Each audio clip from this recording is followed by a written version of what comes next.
പ്രസിഡന്റിന് ഒരു വിഷമം വന്നു പെട്ടെന്ന് പോയപ്പോൾ. പക്ഷേ പ്രസിഡന്റ് 3 മണിക്ക് കൊടും ചൂടിൽ വന്ന പാവപ്പെട്ട പ്രവർത്തകരാണ് ഇവിടെയുള്ളത്. പിന്നെ കോൺഗ്രസിനൊരു വലിയ ഗാലക്സി ഓഫ് ലീഡർഷിപ്പ് ഉണ്ട്. ഇന്നൊരു സമാപനമായപ്പോൾ എല്ലാവരും ഈ ജാഥയുടെ സമാപനത്തെ അനുഗ്രഹിക്കാൻ വന്നു.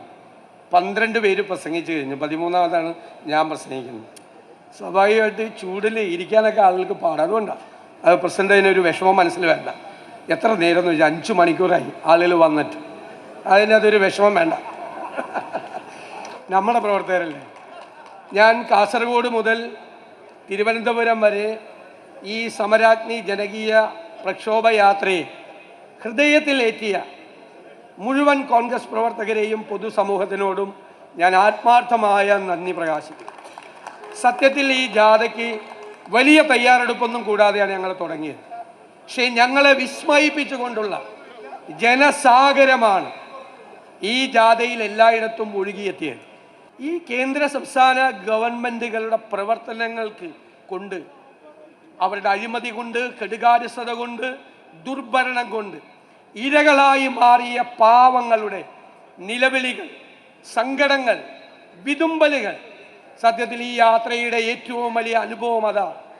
ആ പാവങ്ങൾക്ക് വേണ്ടി അവരുടെ സങ്കടങ്ങൾ പരിഹരിക്കാൻ, അവരുടെ ദുരിതങ്ങൾ പരിഹരിക്കാൻ ഒരു വിട്ടുവീഴ്ചയുമില്ലാത്ത നടപടികളുമായി മുന്നോട്ട് പോകണമെന്നുള്ള സുദൃഢമായ തീരുമാനമാണ് ഈ സമരാഗ്നിയുടെ സമാപനത്തിൽ ഞങ്ങൾ എടുക്കുന്നത്.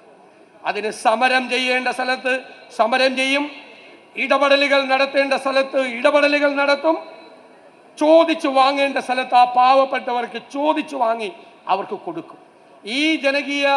ഈ സമരാഗ്നി ജാഥയുടെ ഏറ്റവും വലിയ കാര്യം കേരളത്തിലെ ഈ പാവപ്പെട്ടവന്റെ സങ്കടം, മത്സ്യത്തൊഴിലാളികളുടെ, കർഷക തൊഴിലാളികളുടെ, പരമ്പരാഗത വ്യവസായ തൊഴിലാളികളുടെ, കൈത്തറി, കശുവണ്ടി, അതുപോലെയുള്ള വിവിധ മേഖലകൾ, കയർ തൊഴിലാളികൾ ഉൾപ്പെടെയുള്ള, ഖാദി തൊഴിലാളികൾ ഉൾപ്പെടെയുള്ള വൈവിധ്യമാർന്ന മേഖലകളിൽ പ്രവർത്തിക്കുന്നവർ, അവരുടെ സങ്കടങ്ങൾ, പൂട്ടിപ്പോയ സ്ഥാപനങ്ങളിലെ ജീവനക്കാരുടെ സംഘടനകൾ, അംഗൻവാടി ജീവനക്കാർ, ആശാവർക്കർമാർ, നിരവധി ആളുകൾ, പറഞ്ഞാൽ എണ്ണിയാൽ ഒടുങ്ങാത്ത ആളുകൾ, വനാതിർത്തികളിൽ ആനയുടെ ചവിട്ടേറ്റ് കൊല്ലപ്പെട്ടവരുടെ വിധവകൾ, ഒരു ജീവിതകാലത്ത് മുഴുവൻ അധ്വാനിച്ചത് മുഴുവൻ വന്യജീവികൾ ഇറങ്ങി തകർത്തിട്ടും 1 രൂപ പോലും നഷ്ടപരിഹാരം ലഭിക്കാതെ സങ്കടപ്പെടുന്ന മനുഷ്യരുടെ വേദനകൾ, ഈ സാമൂഹ്യ സുരക്ഷാ പെൻഷൻ കിട്ടാതെ,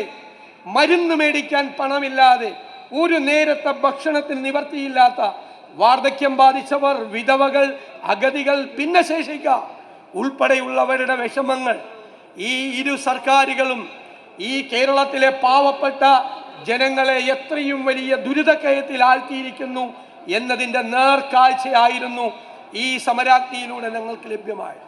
അതുകൊണ്ട് ഫാസിസത്തിനെതിരായുള്ള നമ്മുടെ പോരാട്ടം, വർഗീയതയ്ക്കെതിരായിട്ടുള്ള നമ്മുടെ പോരാട്ടം, കേരളത്തിൽ അഴിമതിക്കും സ്വജനപക്ഷപാതത്തിനും അതുപോലെ തന്നെയുള്ള കെടുകാര്യസ്ഥതയ്ക്കും എതിരായിട്ടുള്ള നമ്മുടെ പോരാട്ടം, ഇത് എല്ലാ തെരഞ്ഞെടുപ്പുകളും ജയിക്കാൻ വേണ്ടിയുള്ള പോരാട്ടമാണ്.